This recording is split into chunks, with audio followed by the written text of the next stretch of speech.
अस्सलाम वालेकुम। आज मैं आप लोगों से डीएचए सिटी कराची की मार्केट की कुछ जो सवालात हैं उनके ऊपर बात करूँगा। मलिर एक्सप्रेसवे के अपडेट के कुछ सवालात थे उसके ऊपर बात करूँगा। तो आएँ चलें वीडियो को शुरू करते हैं। सबसे पहले जैसे कि आप लोग जानते हैं कि मलिर एक्सप्रेसवे का काम काफ़ी तेज़ी से चल रहा है। उसके बाद काफ़ी लोगों ने कुछ लोगों ने विज़िट भी किया है, कुछ हम रीसेंट वीडियोज़ भी देख रहे हैं। तो लोग इसके भी सवाल कर रहे हैं कि काम तो अभी स्लो लग रहा है। दिसंबर की डेट थी तो टाइम लगेगा। तो जैसे कि आप लोग जानते हैं कि मैं पास्ट अपनी वीडियोज़ के अंदर बता चुका हूँ कि बारिशों के बाद काम थोड़ा-सा स्लो हो गया था क्योंकि काफ़ी एरिया डिस्टर्ब हो गया था काम का।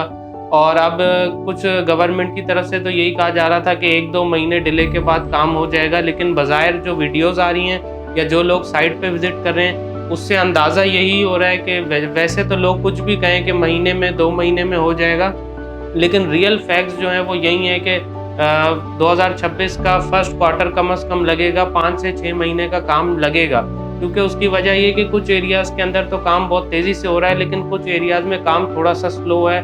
और ज़ाहिर-सी बात है इसको होने में अंदाज़न आप समझें कि 5 से 6 महीने लग सकते हैं, जिसके अंदर ये पूरा पैच जो है ओपन हो जाएगा इम्तियाज़ सुपर मार्ट से लेके, और जो एंड होना है ये डीएचए सिटी कराची से आगे M9 मोटरवे के ऊपर। तो एक तो ये काफ़ी ज़्यादा सवाल आता है क्योंकि लोगों को अंदाज़ा है कि जैसे ही ये ओपन हो जाएगा तो प्राइसेस में बहुत ज़्यादा इंक्रीज़ देखा जाएगा।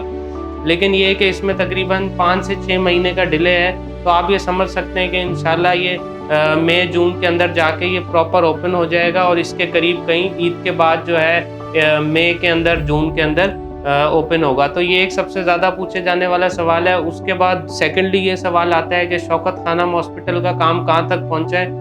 तो उसमें कुछ लोग ये भी सुन रहे हैं कि ओपीडीज़ वगैरह स्टार्ट हो रही हैं, या जैसे काफ़ी सारी इस चीज़ की भी न्यूज़ हैं। तो काम शौकत खानम हॉस्पिटल का तो काफ़ी तेज़ी से हो रहा है, लेकिन बज़ाहिर वहाँ पे भी मज़ीद टाइम लगेगा। वो इन फ्यूचर आने वाले तकरीबन 1 से 2 साल के अंदर प्रॉपर ऑपरेशनल हो सकेगा, क्योंकि कुछ काम वहाँ पे अभी रहते हैं, कुछ काम होंगे।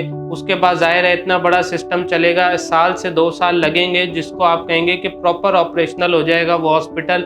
लेकिन ये है कि जिस तरीके से मैं आपको बताता हूँ कि ये आने वाले टाइम का फ्यूचर है। कभी भी मैंने आप लोगों को ऐसा नहीं कहा है कि आज आप लोग डीएचए सिटी में प्लॉट लें, आज घर ले लें या आज फ्लैट लें और फ़ौरन मूव हो जाएँ। ऑब्वियस सी बात है कि वो फ्यूचर के आने वाले फ्यूचर की चीज़ें कि आप आने वाले 2 से 5 साल तक की प्लानिंग करके सोचें, तो जो प्राइसेज़ आप लोगों को आज मिलती हैं वो बहुत ही मुनासिब हैं और बहुत ही लो प्राइसेज़ हैं as compared to real properties. अगर आप शहर में देखें, डीएचए कराची में देखें, तो प्राइसेज़ बहुत ज़्यादा हैं, और अगर स्कीम 33 के एरियाज़ में देखें हाईवे पे, और मेन सोसाइटीज़ सिर्फ यही हैं, डीएचए सिटी कराची और बैरिया टाउन कराची, जिनकी प्राइसेज़ बहुत मुनासिब हैं।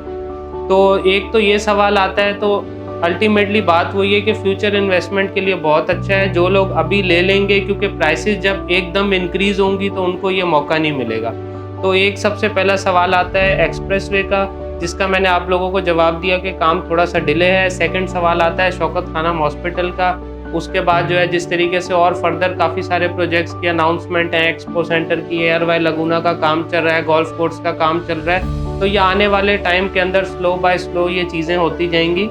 और रह गई बात फिर डीएचए सिटी कराची की मार्केट की बात की जाती है, तो देखें मार्केट ज़ाहिर-सी बात है अभी थोड़ी-सी स्लो है, क्योंकि दिसंबर के अंदर जो है मार्केट ओवरऑल थोड़ी-सी साल के एंड की वजह से स्लो हो जाती है। लेकिन ये है कि अल्टीमेटली रियल बाइंग इस टाइम भी मौजूद है, क्योंकि प्राइसेस इतनी मुनासिब है। जो लोग इस चीज़ को समझते हैं कि प्राइसेस अभी बहुत अच्छी है, मतलब अगर आप देखें 500 गज़ का प्लॉट आप लोग सेक्टर 3A में लेने जाते हैं तो आपको 1 करोड़ 40 लाख के लगभग मिल जाता है। और अच्छे से अच्छा प्लॉट अगर लेने जाएँ तो 1 करोड़ 70, 1 करोड़ 80 लाख के लगभग मिलता है। तो ये प्राइस के एतबार से काफ़ी मुनासिब है। इसी तरीके से आप लोग 200 गज़ का अगर प्लॉट लेते हैं तो 60 लाख रुपए के एवरेज के अंदर आप लोगों को 58-60 लाख रुपए के दरमियान 200 गज़ का प्लॉट मिल जाता है। 125 गज़ का प्लॉट आप लोगों को मिनिमम वैली के सेक्टर्स में 20-25 लाख रुपए से स्टार्ट हो जाता है, और मैक्सिमम आगे जाते हैं तो अच्छे सेक्टर में 40-45 लाख रुपए का मिलता है, जहाँ पे इस टाइम पोजीशन मौजूद है और काफ़ी ज़्यादा घर बने हुए हैं। तो ये वो प्राइसेज़ हैं जो बहुत ही मुनासिब हैं, क्योंकि अल्टीमेटली रियल प्राइसेज़ हैं, क्योंकि प्रॉपर्टी ऑन ग्राउंड मौजूद है। As compared to DHA Karachi और सोसाइटीज़ के ये प्राइसेज़ मिलती नहीं है। तो ऑब्वियसली आने वाले टाइम का ये फ्यूचर एरिया है। तो आप लोग इस चीज़ को समझें, जो लोग समझते हैं, जो समझदार हैं, वो अपनी जो आने वाली 5-7 साल की प्लानिंग है उसको लेके चलें, क्योंकि फिर होता ये है कि जिस तरीके से फेज़ 8 में देखा गया है कि प्राइसेस फिर जैसी आबादी आ जाती है, लोगों का इंटरेस्ट बढ़ जाता है, तो प्राइसेस अगर जो है किसी प्लॉट की 7-8 करोड़ है तो वो एकदम फिर 10-12 करोड़ हो जाती है। लोग सोचते रह जाते हैं कि ये प्राइसेस तो हाथ से निकल गई, ये एकदम कैसे बढ़ गई। बेसिकली वो एकदम नहीं बढ़ती हैं, उसके पीछे ये ड्यूरेशन होता है पूरा। जब वो कंप्लीट हो जाता है तो प्राइसेस ने बढ़ना ही होता है। तो ये एक अच्छा ऑप्शन है कि इस टाइम इन चीज़ों को आप यूटिलाइज़ करें। जो लोग एक्स्ट्रा अमाउंट रखते हैं वो इन चीज़ों को समझें, लॉन्ग टर्म इन्वेस्टमेंट को सोचें और फिर यहाँ पे डिसीजन लें, क्योंकि फिर प्राइसेस के एतबार से आज भी फिर आप देखते हैं सेक्टर 3 की प्राइसेस मैंने आपको बताई इस तरीके से। जो थोड़ा सा पीछे ले लेते हैं सेक्टर 6 के अंदर, ए बी में 6AB, सेक्टर 5AB में, वहाँ पे आप लोगों को 1 करोड़ 20, 1 करोड़ 25 तक 500 गज का अच्छा प्लॉट मिल जाता है। तो ये प्राइसेस के एतबार से काफ़ी अच्छी प्राइसेस हैं और इन्वेस्टमेंट अपॉर्चुनिटी भी बहुत ही मुनासिब है। बाकी उम्मीद है कि आप मेरे ये सवालात के जवाब समझे होंगे। अगर फर्दर इसके अलावा भी आप लोगों के कोई सवालात हैं तो आप दिए गए नंबर पर रब्ता कर सकते हैं। Thank you so much.